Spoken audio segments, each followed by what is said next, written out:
عاجل. ترامب يدرس توجيه ضربة محدودة لإيران واتفاقية المسودة، أو بالأحرى إيران لديها 3 أيام للقبول بالشروط الجديدة بين أمريكا وإيران.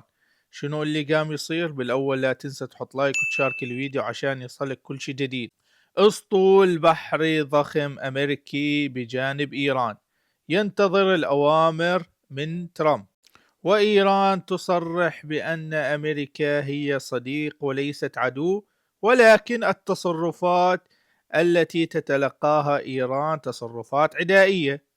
وروسيا تخبر إيران بأنها مخترقة أمنيا وتنصحها بعدم الانخراط للحرب مع أمريكا. والعملة الإيرانية تخسر قيمتها بنسبة 80%.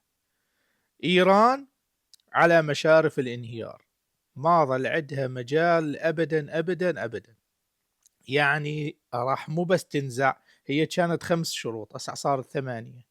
يعني كل ما تطول وتصير المدة أطول قام تزيد الشروط. على ما أعتقد هال3 أيام، يمكن حتى قبل ال3 أيام راح تطير العمايم التعبانة. ترقبوا الوضع.